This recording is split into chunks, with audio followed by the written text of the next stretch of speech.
야, 모세가 홍해를 누가 갈렸냐라고 질문을 했습니다. 여러분, 홍해를 누가 갈랐지요? 예, 근데 우리는 다 모세가 갈랐다고 이야기하고 있어요. 그렇죠? 예. 오병이의 사건이나 성경의 모든 사건을 그 사건을 물어볼 때 누가 했어라고 하면은 거기서 주인공처럼 보이는 그 사람, 지도자였던 사람이 했다라고 하는 거, 하라고 이렇게 우리가 대답을 해요. 근데 모세 사건도 보면은 뭐 홍해 사건도 보면은 하나님은 벌써 모세에게 홍해를 향하여 갈르라고 하는 지팡이 들으라고 했을 때 저쪽부터 벌써 말려서 오고 계셨다고 그랬어요. 그리고 모세가 손을 든 거는 시작이라는 사인만 알렸다는 거예요. 그럼 누가 역사하셨다는 거예요? 하나님이 역사하셨다는 거예요. 예수님이 이 땅에 오신 것도 마찬가지라는, 계속해서 하나님은 예수 그리스도를 이 땅에 창세전에 계획하신 예수 그리스도를 보내실 것을 홍해를 반대쪽에서 갈라 말려 오셨던 것처럼 역사를 진행해서 오셨다는 거예요. 그래서 그걸 본 사람들은 기뻐했던 거고 보지 않았던 자들은 멸망했다는 것입니다. 그게 어떻게 보면 사복음서에 계속해서 주는 메시지라는 거예요. 근데 보면은 그 사복음서에서 멸망받은 자들이 누구냐라면은 열심으로 하나님을 사랑했다라고 하는 사람들이라는 거예요. 열심으로 사랑했다라는 사람들이에요. 속아서는 안 된다는 거예요. 우리 가끔 가다 보면은, 가끔이 아니라 인간은 스스로에게 너무 속는 것 같아요. 스스로. 나는 잘하고 있지. 나는 잘하고 있어. 괜찮아. 이 정도면 됐지. 내가 더 의로워. 이렇게 스스로를 속이는 것 같습니다. 그러나 주님을 만난 자는 스스로 속지 않을 줄 믿습니다. 그리고 누가 역사하는지, 어디에 진리가 어디에 능력이 있는 줄 바르게 볼 줄 믿습니다. 오늘은 갈릴리 1차 사역을 하도록 하겠습니다. 지난주에 첫 6월절에 예루살렘을 방문하였던 우리가 예수님을 함께 나눠봤습니다. 그래서 예수님께서 예루살렘에서 성전을 청결하는 것을 통해서 내가 성전이다, 새 성전이다라는 것을 유대인들에게 말씀을 해주셨어요. 그래서 하나님과 화목해 된 하나님의 뜻을 이루고 참되게 예배하는 것이 나를 통해서 가능하다라는 것을 사마리아 사건까지 쭉 해서 이렇게 이야기를 하고 있어요. 그래서 성경 접결을 했었고요. 그리고 이적과 말씀으로 내가 약속한 그다라는 것을 말했고, 거기에 대한 궁금증으로 니고데모가 어떻게 보면 바리새인 대표로서 와서 예수님과 대화를 했지만, 인간의 최고점의 지식에 있었던 니고데모도 예수님을 알아보지 못했다는 것이에요.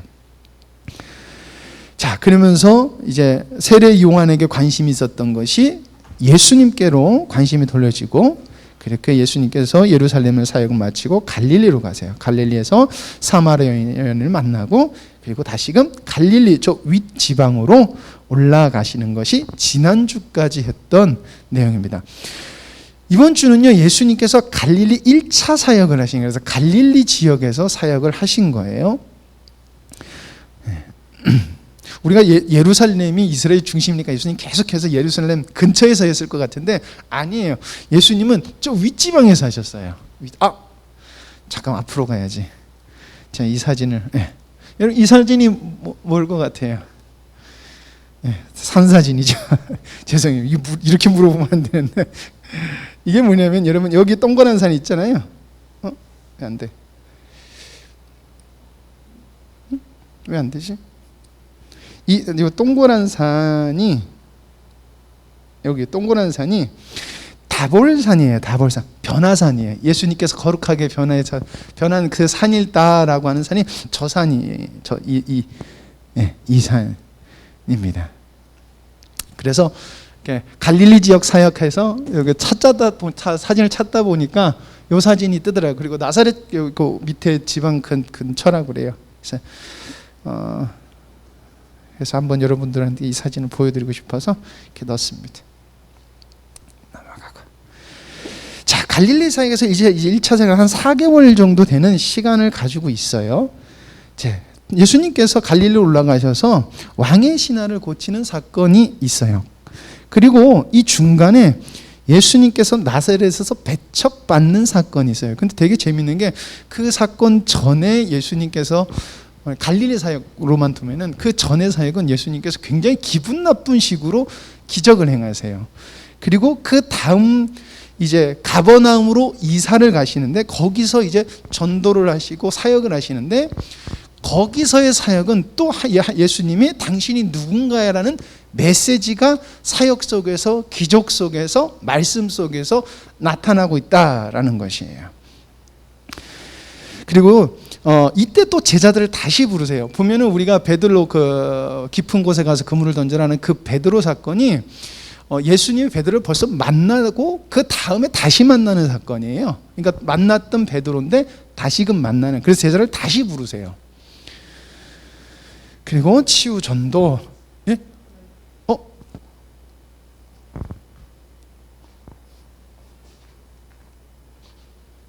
왜 그랬죠? 그 리모컨이 얘랑 뭐가 맞아떨어지나 봐요. 누르니까 바로 가네. 네. 그리고 치유하고 전도하는 사건. 예수님의 치유하고 전도는요, 여러분 절대 그냥 사건만 보면 안 돼요. 거기에 무슨 내용, 예수님이 왜 그런 치유 사역을 하시는가, 그것을 반드시 알아야 된다는 것입니다. 자, 이제 1차 갈릴리 사역으로 들어가겠습니다. 자, 예루살렘에서 예수님이 많은 기적을 행하시고 말씀을 전하셨어요. 이때 말씀은 하나님의 말씀이 몇 달이니까 강론하신 것 같아요. 그래서 비로소 말씀을 전하셨다라는 그 말이 뒤에 와요. 근데 그 전에 벌써 예루살렘에서 대화도 하셔서 가르치기 강론을 하셨을 텐데 그거를 안 넣는 것은 하나님의 복음을 비로소 전파하시는 그 사건은 이때부터다라고 보는 거예요. 그래서 오전에 말씀드린 예수님께서 처음으로 선포하신 말씀이 회개하라 천국에 가까웠느니라 라고 해서 비로소 말씀을 전파하시는, 이렇게 나와요. 그래서 그 전에, 그러니까 하나님의 복음이 이때 전파하셨다라고 이렇게 생각하셔도 될 것 같습니다. 자, 어쨌든 예루살렘에서 많은 기적을 행하시고 한마디로 스타가 되신 거예요. 근데 이 소문이 당연히 그때 유월절을 보내러 왔던 다른 지방 사람들에게도, 그리고 자기 고향 갈릴리 지역에도 벌써 소문이 났고 사람들이 알았다는 거예요.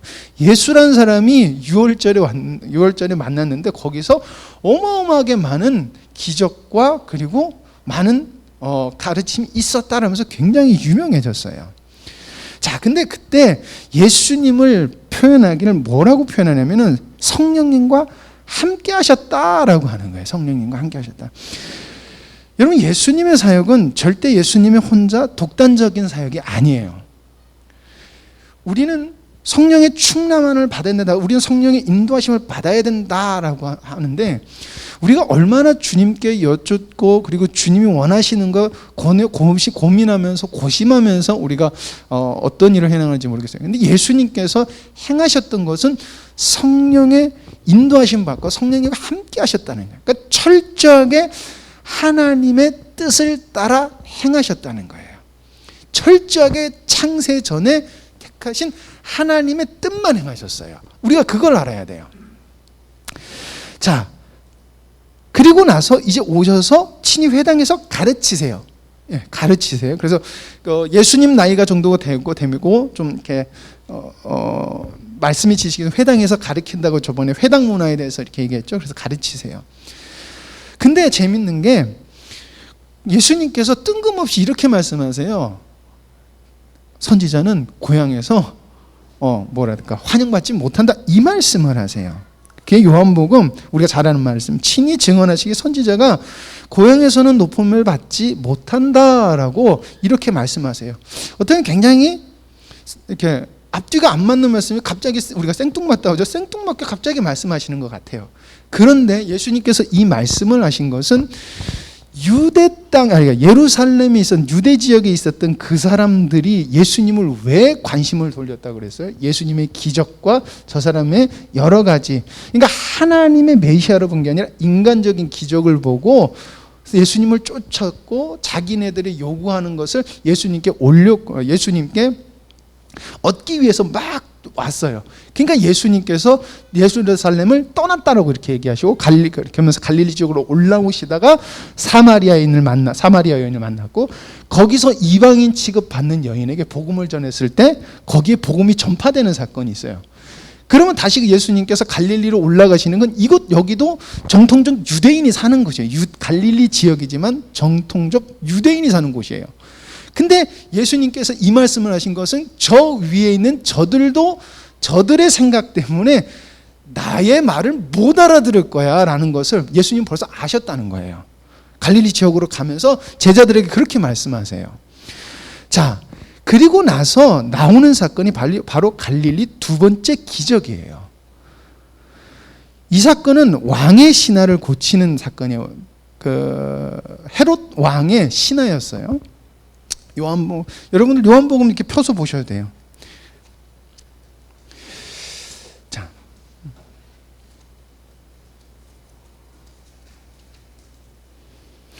여러분 근데 이 사건을 가만히 보면 외형적으로 보면은 그냥 한 불쌍한 그리고 사모에서 온 사람을 고쳐주는 사건으로 보이지만 말씀을 자세히 보면요 굉장히 책망을 하세요.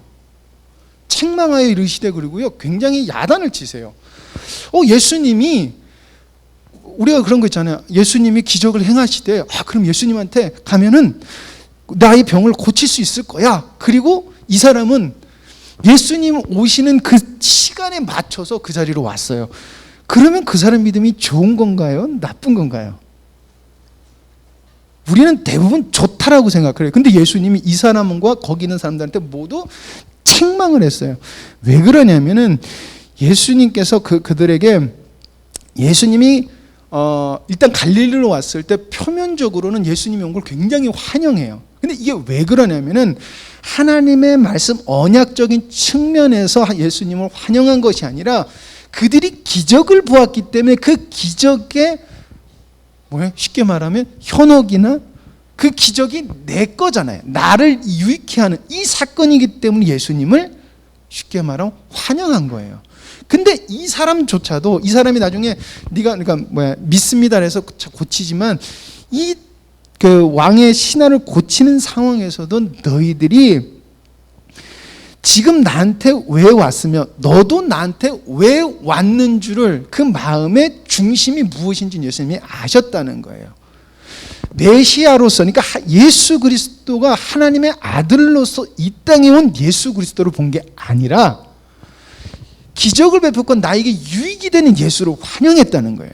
그리고 이 사람조차도 자기 신하를 자기 신하를 고치려고 예수님께 온 사람도 자기 목적으로 왔다는 거예요.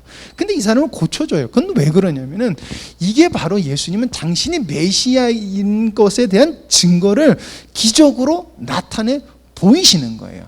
그런데 그들이 믿지 않아요, 결국에. 자, 그래서 예수님께서 이렇게 책망하세요. 예수께서 이르시되 너희는 표적과 기사를 보지 못하면 도무지 믿지를 않는다.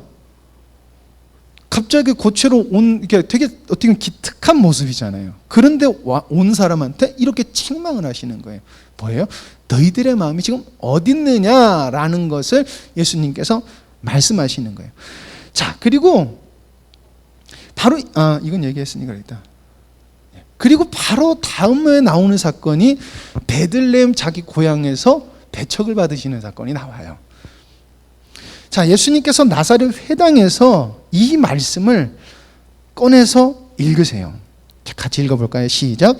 주 여호와의 영이 내게 내리셨으니 이는 여호와께서 내게 기름을 부으사 가난한 자에게 아름다운 소식을 전하게 하려 하심이라.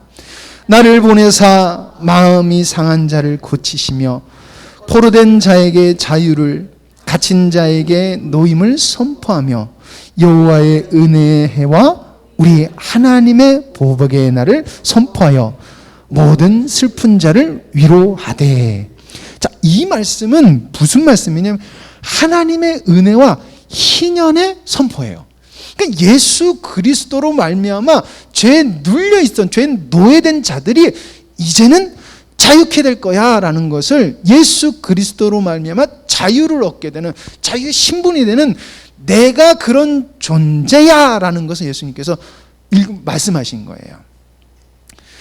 자, 그러므로 내가 이 땅에 왔으므로 이제 하나님의 나라가 도래했다라는 것이에요. 자, 그게 어떤 게 뭐가 증거냐? 하나님의 영, 주의 영이 내게 임하셨다. 여러분, 그 세례 요한에게 예수님께서 세례를 받을 때 거기에 성령이 비둘기같이 임하는 사건이 있잖아요. 그게 바로 그 증거라는 것이에요. 세례 요한이 분명히 그랬잖아요. 누가 급니까라고 할 때 세례했을 때 성령이 임한 자가 그다라고 이야기한 것처럼 이것이 그 증거라는 것이에요. 예수님을 증거하고 있다는 것이에요. 그리고 하나님의 은혜를 선포한다는 거예요. 그래서 이사야 이 말씀을 선포하는 것은 하나님의 나라가 도래했다는 것을 선포하는 것이고, 기름 부은 자가 선포했다는 것은 내가 그다라는 거예요. 그래서 예수님께서 뭐라고 하면 이게 네 귀에 응하였다라고 이렇게 말씀하고 있다는 거예요. 자, 그런데 거기서 나사렛 사람들의 반응은 이렇다는 것에, 야, 이 목수의 아들 아니냐라는 거예요. 이게 두 가지 측면이에요. 하나는 뭐냐면은 목수의 아들인데 와, 어떻게 저런 말씀을 전할 수 있지? 굉장히 놀랍고 야, 대단하다라고 보는 거예요. 처음엔 이렇게 봤어요. 근데 예수님께서 응하였다라고 말한 뒤에 다음 말씀을 하신 후에 거기 있던 회당에 있던 사람들이 예수님을 죽이려고 저 높은 곳으로 끌고 가는 사건이 발생해요. 화가 나서 예수님을 죽이려고 하는 사건이 있어요. 자, 이 말씀이 이거예요. 읽어보겠습니다. 그래서 예수님께서 그들에게 말씀하셨다. 너희는 틀림없이 의사야, 내 병이나 고쳐라 하는 속담을 내게다 끌어대면서 우리가 들은 대로 당신이 가버나움에서 했다는 모든 일을 여기 당신의 고향에서도 해보시오 하고 말하려 한다. 이게 저들의 말씀이에요. 이게 뭔 말이냐면요, 헷갈리죠. 이걸로 보면 더 헷갈리더라고요. 뭐냐면 쉽게 말해, 너 의사지? 네가 네 병이나 고쳐봐. 굉장히 비아냥거리는 말이라는 거예요. 예수님께서 기적을 행하시니까 야, 너 기적 행하냐? 야, 너 기적 행해봐. 쉽게 말해 이런 식으로 나를 지금 너희들이 보고 있다는 거예요. 목수의 유다. 잠깐만. 요셉의 아들 목수, 야, 너 한번 네 거 해봐. 이런 식으로 업신여긴다는 거예요. 자, 그래서 예수께서 또 말씀하셨다. 내가 진정으로 너희에게 말한다. 아무 예언자도 자기 고향에서는 환영을 받지 못한다. 그러니까 내가 그렇게 보여줬어도 너희들은 나를 믿지 못해라는 것을 예수님께서, 너희들은 증거가 있음에도 지금 너희들은 나를 안 믿어. 지금 내가 기적 행하는 거 보고 지금 나보고 그거 해봐. 그럼 믿어줄게. 뭐 이런 식이야. 그러면서 예수님께서 이어서 하시는 말씀이 어떤 말씀이냐면은 엘리야 시대 때 가뭄 사건과 나아만 장군이 낫는 사건을 갑자기 이야기하세요. 내가 진정으로 너에게 말한다. 엘리야 시대에 3년 6개월 동안 하늘이 닫혀서 온 땅에 기근이 심했을 때 이스라엘의 과부들이 많이 있었지만 하나님이 엘리야를 그 많은 과부 가운데서 다른 아무에게도 보내지 않으시고 오직 시돈에 있는 사렙다 마을의 한 과부에게만 보내셨다. 또 예언자 엘리사 시대에 이스라엘에 나병 환자가 많이 있었지만 그들 가운데서 아무도 고침을 받지 못하고 오직 시리아 사람 나만만이 고침을 받았다. 여러분, 이게 무슨 말이냐면 저 사렙다가 제가 정확하게 저 위치가 이방인지 계속 찾아봤는데 제가 못 찾았어요. 근데 배척받는 곳이고 나만은 확실히 원수 나라예요. 근데 원수 나라의 장군은 고침을 받았고, 그러니까 외면받는 곳에 있는 저 과부는 고침을 받았는데 하나님은 유대 땅의 사람들 아무도 안 고치셨어. 이건 뭔 말하는 거예요? 무슨 말하는 거냐면 너희들이 이스라엘 사람이고 하나님의 은혜는 믿는 자에게 선포될 거야. 그러니까 너희들은 하나님을 믿지 않아. 하나님의 은혜는 너희들에게 부어진 게 아니야라는 식으로 한마디로 거기 있는 사람들을 책망하시면서 이야기하신 거예요. 그러니까 이들이 화가 난 거예요. 우리를 이방인들보다 못하게 여기고 이방인들보다 업신 여긴 거예요. 그리고 구원은 우리하고는 상관이 없다는 식으로 얘기하신 거예요, 예수님께서. 그러니까 화가 난 거예요. 처음에는 야, 대단한데 이 말씀이? 그러다가 듣는데 기분이 나쁜 거예요. 왜? 나와 맞지 않는 말씀이고 우리의 전통과 우리의 유전과 이런 것들을 파괴하는 거예요. 그러니까 예수님을 끌어다가 죽이려고 하는데 나가세요. 그 재밌는 말씀이 하나가 뭐냐면은 예수님께서 아까 왕의 신하를 고친 다음에 예수님께서 신하를 고치셨을 때 많은 병자들이 찾아와요. 근데 예수님께서 안 만나주시고요. 그냥 나오세요. 우리 보면 좀 그렇잖아요. 우리 인간적인 생각은 예수님 그거 좀 치료해 주시지. 그래도 왔는데 왜 안 고치실까? 예수님은 하나님의 아들인 그 증거를 나타내시고 예수님은 정확하게 하나님이 원하시는 일을 했다는 거예요. 우리는 계속해서 교회나 우리는 하나님의 인간의 정의라는 것을 많이 끌어오려고 하는데 인간의 정의 하나님의 것일 수도 있으나 아닐 수도 있다는 거예요. 아닐 수도 있다는 거예요. 하나님이 원하시는 것이 무엇인가 하는 게 중요한 것이고 이것을 아는 것은 무엇이다? 성령의 인도함을 받는 것, 성령의 충만한 것이라는 걸 우리가 알아야 되는 것이에요. 자, 그 다음에 이제 나사렛에서 더 이상 살 수가 없게 되셔서 가버나움으로 이사 와요. 그래서 예수님께서 가버나움에서 하신 말씀이 뭐냐면은 배척 후에도 하나님의 말씀을 전하시는데 이것 또한 하나님의 예언, 하나님 이스라엘을 통한 이 예언이 이루어지는 거예요. 저기 스불론과 납달리 지경이 유통이 이런 게 발달해서 부한 동네였지만 약간 배척받는 동네였다는 거예요. 쉽게 말하면 유대인들에게는 약간 이렇게 타락한 곳 뭐 이런 걸로 생각하면 돼요. 우리가 번화한 곳이라고 하면 우리가 거룩한 곳이라고 생각 안 하잖아요. 그렇잖아요. 근데 뭐 교회나 아니면은 좀 이렇게 무슨 믿음의 공동체가 있는 것은 좀 거긴 거룩한 곳 이렇게 생각하게 되는 게 사람 생각이잖아요. 쉽게 말하면 약간 그런 이미지더라고요. 근데 그곳에 하나님의 빛이 비쳤다라는 거예요. 그게 뭐라니까? 예수 그리스도의 사역은 하나님께서 당신 백성에게 언약으로 약속하신 그대로 이루시는 거예요. 예수님이 자 이거 끝났으니까 이거 끝났으니까 이러진 않아요. 예수님의 삶 자체가 하나님의 뜻을 쫓아서 살았을 때 하나님이 약속하신 그 약속의 언약대로 차곡차곡 이루어지는 발걸음과 같은 인생이었다는 거예요. 그리고 예수님은 그냥 사셨을 때 언약이 이루어졌다는 거예요. 여러분 이것은 무엇을 의미하냐면 우리도 주님의 성령의 이끌림을 받으면은 하나님께서 당신 백성에게도 예언하신 것이 있어요. 그 예언하신 그 삶을 우리도 차곡차곡 밟으면서 주님 오시는 그날로 차곡차곡 발걸음을 차곡차곡이네요. 처벅처벅 하니까 조금 단어 그렇네요. 굳세게 나가는 그런 언약이 이루어지는 인생이 되는 거다라는 것입니다. 자, 그리고 여기서 그 말이 등장해요. 비로소 전파하시니라. 회개하라. 천국이 가까웠느니라. 그래서 하나님의 복음을 전파하십니다.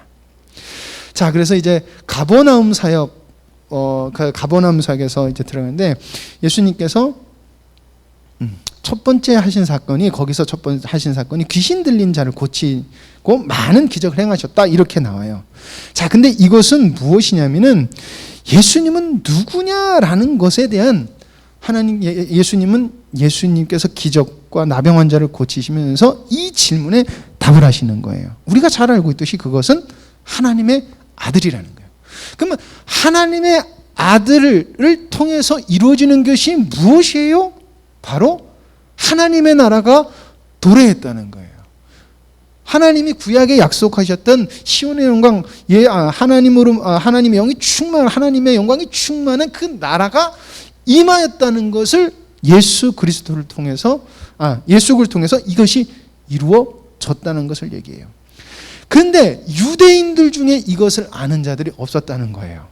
그런데 재밌게도 여러분 귀신 들린 자를 고쳤을 때 귀신 들린 자가 아이러니하게도 이렇게 고백을 해요. 같이 읽어보겠습니다. 시작. 나사렛 예수여, 우리가 당신과 무슨 상관이 있나이까? 우리를 멸하러 왔나이까? 나는 당신이 누구인 줄 아노니 하나님의 거룩한 자이니이다. 유대인들은 못 믿어요. 근데 누가 알아요? 믿는 건 아니죠. 알아요? 귀신은 알아요.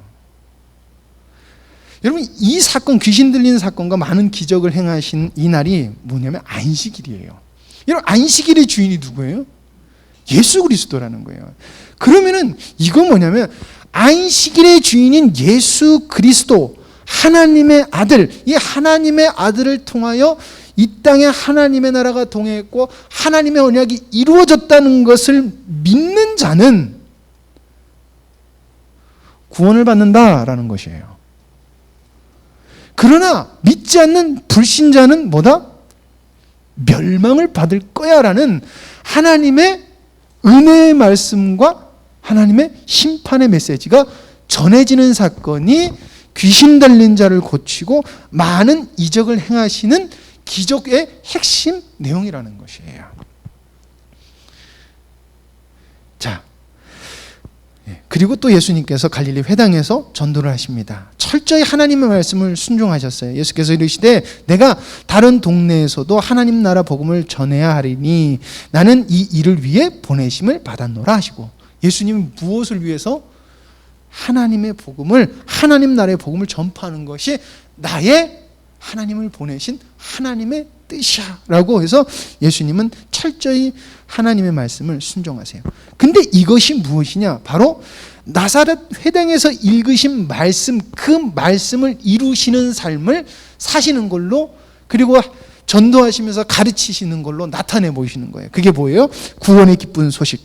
하나님의 나라가 나 예수 그리스도를 통해서 이루어졌다라는 것을 지금 계속해서 그거를 유대인들에게도 선포하시는 것이고 이방인들에게도 선포하시는 것이에요. 자, 그리고 나서 제자를 부르는 사건이 등장을 해요. 근데 아까도 말씀드렸듯이 이 제자를 부르는 사건은 벌써 제자들을 불렀어요. 나를 따르라고 불렀어요. 근데 이때는 예수님의 사이, 쉽게 말하면은 전임적으로 매일 쫓아다니는 것이 아니라 일이 있을 때 한번 와서 또 주고 또 가고 이런 식이었어요. 그래서 그냥 자기 생업을 그 5 제자들은 계속해서 하고 있었어요. 그때 이제 그런 제자들을 부르시는 사건이에요. 예, 깊은 곳에 가서 그물을 던져라. 예, 전 이것만 들으면 깊은 곳에 가서 그물을 던져라. 이 노래를 아시는 분은 주일학교를 가르치셨거나 주일학교를 다니시는 분이 야디야 어부 아저씨 배에서 들어오는 순종했어요. 예, 여기까지 하겠습니다. 예수님께서 이렇게 배 있는 데를 가셔서 베드로의 배를 타세요. 그러니까 아는 배를 타신 거예요. 그리고 야 저만치 가자 그래요. 그리고 가신 다음에 하신 말씀이 야 그물을 깊은 곳에 가서 내려라라고 하신 거예요. 그때 베드로의 말이 바로 이거예요. 말씀에 의지하여 내가 그물을 내리리다. 근데 그 전에 그랬어요. 예수님, 내가 밤새 그물을 내려서 던졌지만 내가 얻은 것이 하나도 없어요. 그런데 예수님께서 말씀하시니까 내가 해볼게요 라고 한 순종이에요. 어떻게 보면 반신반의였을 것 같아요. 자, 그리고 나서 어떻게 돼요? 그물이 찢어질 만한 기적을 맛봐요. 이건 단순히 많이 잡혔다는 것이 아니에요. 이게 먼저 됐어야 되는데, 이것은 뭐냐면은 하나님은, 예수 그리스도는 모든 상식을 파괴하는 분이라는 거예요. 왜? 이분은 예수 그리스도 인자이기도 하나님이시라는 거예요. 그리고 모든 것 위에 계신다는 거예요. 이런 물고기가, 그러니까 베드로는 어부였고 예수님은 목수였어요. 목수가 아무리 고기를 잘 잡아도 어부만큼 못 잡아요. 이건 상식이에요. 그리고 지금 가서 물을 내려서 그 물고기를 못 잡게 되는 것은 상식이에요. 근데 말씀에 의지하여서 던졌더니 어떻게 됐다? 많은 물고기가 얻었다는 거예요. 자, 그리고 나서 예수님께서 물고기를 많이 잡은 다음에 이 2가지의 내용을 이렇게 비춘 다음에 예수님께서 이렇게 이야기하세요. 내가 이후로는 사람을 취하리라 라는 말씀을 여기서 선포하시는 거예요. 근데 여러분 잘 보세요. 이 말씀을 아까 오전에 목사님께서 뭐라고 그랬어요? 이 말씀을 나중에 다시금 배 사건이 또 등장을 해요. 그리고 다시 예수님께서 뭐라, 내가 너를 사람을 취하는 사람을 낚는 어부로 한다라고 예수님께서 다시금 말씀하세요. 그리고 나서 성령님이 오신 후에 베드로는 어떻게 됐어요? 정말 사람을 낚는, 사람을 취하는 존재가 됐다는 거예요. 뭐예요? 언약이 이루어졌다는 거예요. 근데 거기에 베드로가 사람을 취할 때는 모든 상식이 파괴되어 있고 모든 것을 뛰어넘으시는 성령님의 인도하심을 베드로가 받았다는 것이에요. 이 사건이 이 제자를 부르는 사건에 투영돼서 들어가요. 장차 그런 존재가 될. 자, 이렇게 제자를 부르시고 5 제자를 부르십니다. 그리고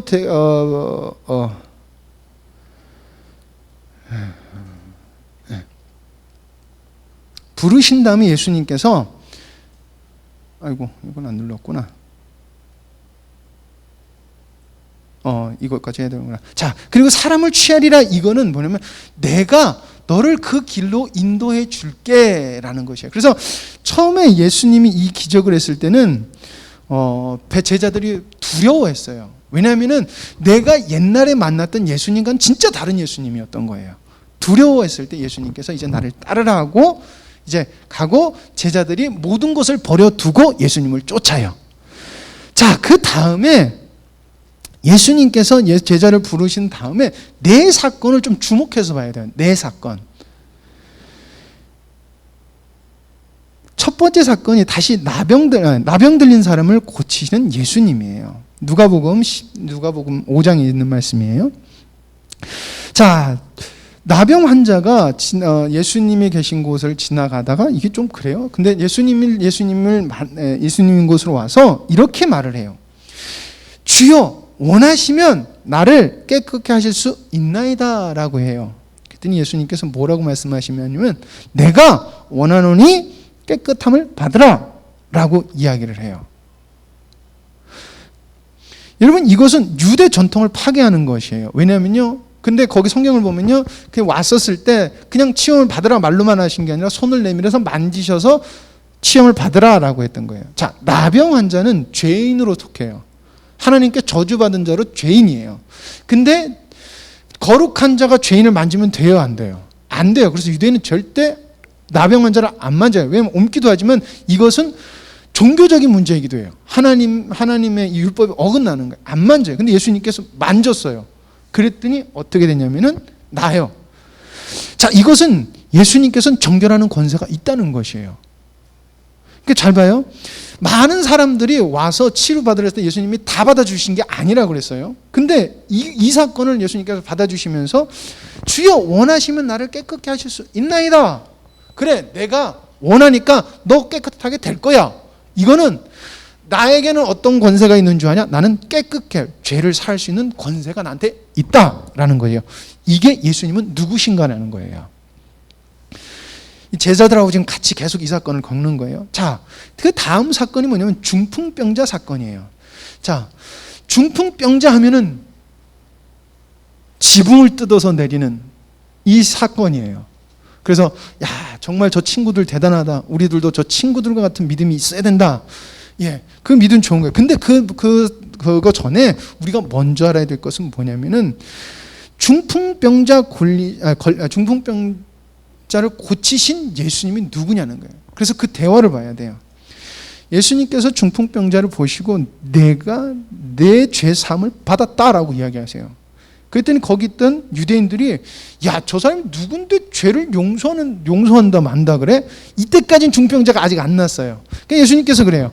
야, 죄 사함을 받았다라는 말하고 네가 고침을 받을 거야라는 말하고 뭐 어떤 게 뭐야? 쉽게 말하면 어떤 게 쉽냐? 둘 다 똑같아. 그러니까 저 사람이 낫는 것도 하나님의 은혜고 죄사함이고, 그리고 내가 죄사한다는 것도 죄사함이야. 잘 봐라. 그리고 일어나서 가라더니 이 사람이 침상을 들고 하나님께 찬양하면서 갔다는 거예요.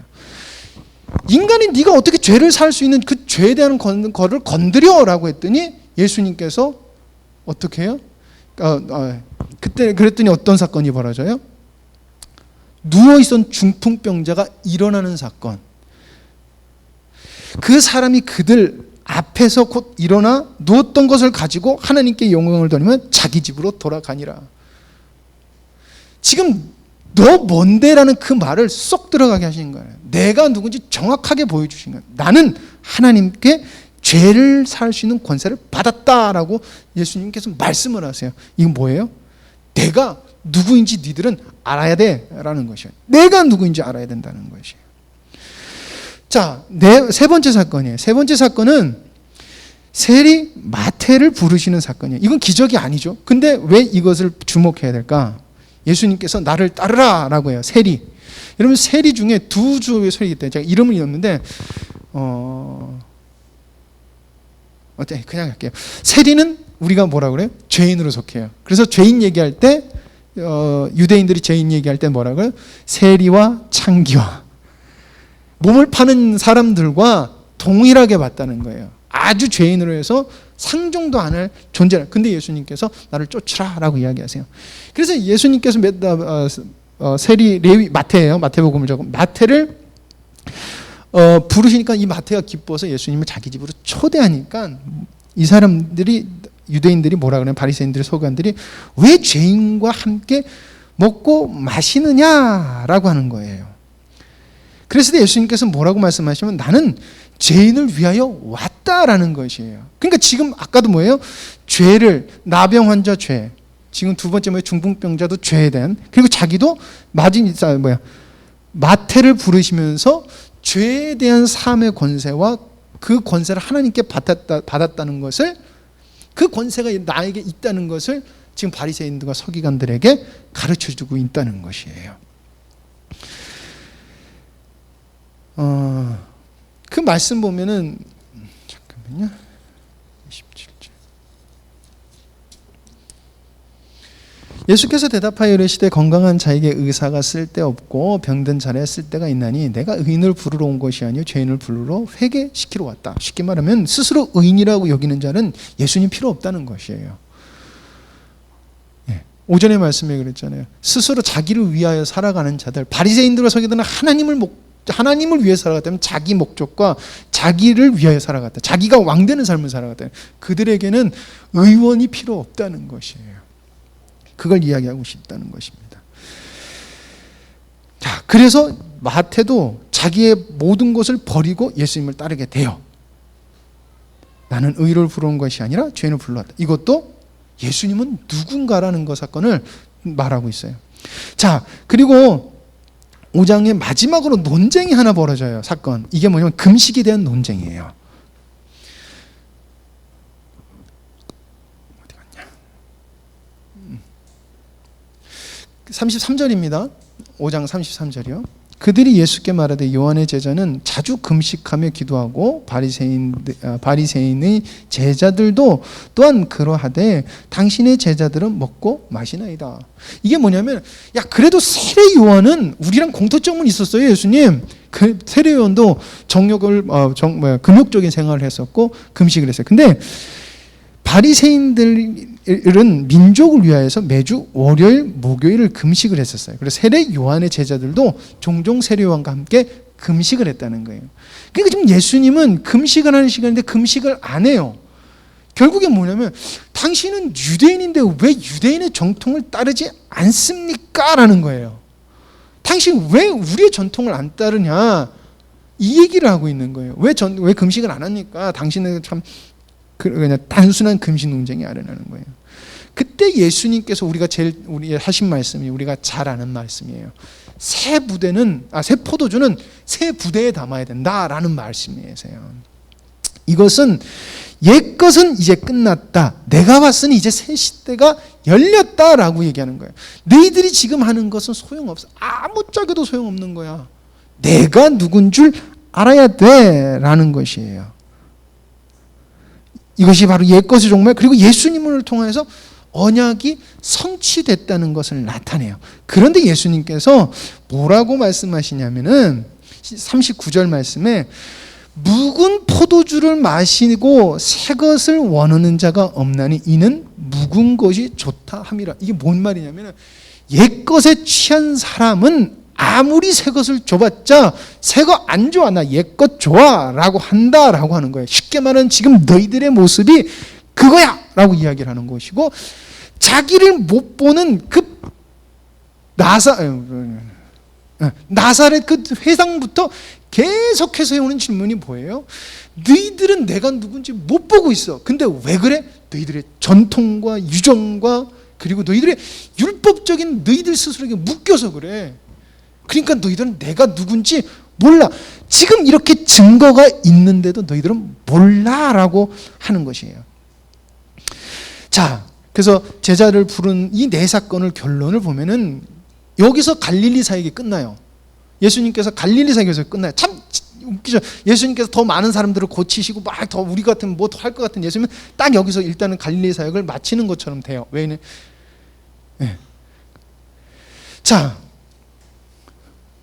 배척을 받으시는 예수님이에요. 근데 이 배척을 받으시는 예수님이 네 가지 사건을 쭉 연결해서 행하세요. 근데 이것은 아까 가난한 자, 포로된 자, 눈먼 자, 눌린 자, 이사야서 61장 1절에서 2절 말씀, 그 말씀에 속한 자들을 투영하고 있어요. 그래서 그들에게 주어지는 게 뭐야? 희년이고 하나님의 은혜가 선포돼서 그들이 나를 통해서 이제는 자유함을 얻을 거야.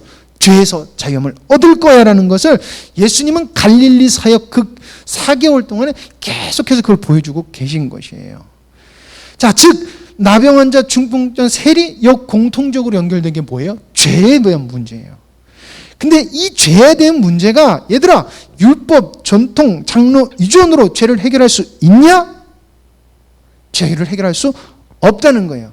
자, 금식 논쟁에서 이제는 뭐가 왔다? 새 시대가 왔다는 것을 이야기해요. 근데 새 시대의 주인공이 누구예요? 예수 그리스도 인자라는 거예요. 너희들이 나를 통해야지만은 만야지 죄의 문제를 해결할 수 있어. 왜? 그 권세를 내가 받았어. 그것을 예수님께서 선포하고 여기까지 오신 거예요. 이게 갈릴리 1차 사역에서 예수님께서 행하신 기적과 예수님께서 행하신 말씀하신 이 말씀들, 이것을 통해서 예수님은 당신이 누구인지 집중하게 하신 거예요. 그러니까 우리에게도 예수님이 누군지에 집중해야 돼요. 예수님이 뭘 나에게 줄 수 있는 분인지가 아니라 예수님에 관해서는 모든 것이 언약으로 선포되어 있어요. 그게 뭔지가 보여야 되는 게 맞다는 거예요. 그러면 그들에게는 얻어지는 게 뭐예요? 하나님의 언약의 약속이 삶에서 나타난다는 거예요. 그러니까 우리가 기도할 때도 어떻게 기도해야 되냐면 예수님이 누구신지를 봐야 되는 거예요. 무엇을 줄 수 있는 분이 아니라 하나님께 어떤 권세로서 나를 어떻게 하나님께로 하나님의 사랑으로 이끌어 가시는지를 봐야 된다는 거예요. 그래야지 예수님의 능력이 우리의 삶 속에서 나타난다라는 것입니다. 기도하시겠습니다. 하나님 아버지 감사합니다. 정말 오전에도 귀한 말씀 주시고 하나님의 사랑을 깨닫게 하시며 또한 우리 마음속에 하나님의 사랑을 생각하고 사모하게 하는 마음을 주셔서 감사합니다. 그것이 이루어질 수 있었던 것은 바로 예수 그리스도 하나님께서 보내신 그 메시아 예수님을 통해서 이루어진 줄 믿습니다. 헛된 것을 쫓아가는 것이 아니라 정말 주님께서 하나님께서 우리에게 약속하신 것을 저희들이 쫓아 삶으로 말미암아 하나님 세상의 모든 상식을 뛰어넘고 하나님 세상이 상상할 수도 없는 놀랍고 희귀하고 정말 귀한 방법으로 우리가 인도함을 받을 것이며 또한 그 사랑에 속하여서 살아갈 줄 믿습니다. 그래서 분명히 정말 우리를 통하여서 하나님께서 이 땅에 드러나실 것이며 주님께서 계획하신 그 모든 언약들이 우리의 삶을 통해서 이루어질 줄 믿습니다. 아버지 하나님, 믿음 없는 자에게 믿음 주시고 또한 사모하는 자에게는 모든 것을 허락하신 주님인 줄 믿습니다. 아버지 하나님 간구케 하시고 주님과 동행케 하여 주시옵소서. 모든 것을 주님께 맡겨오며 예수님의 이름으로 기도드립니다. 아멘.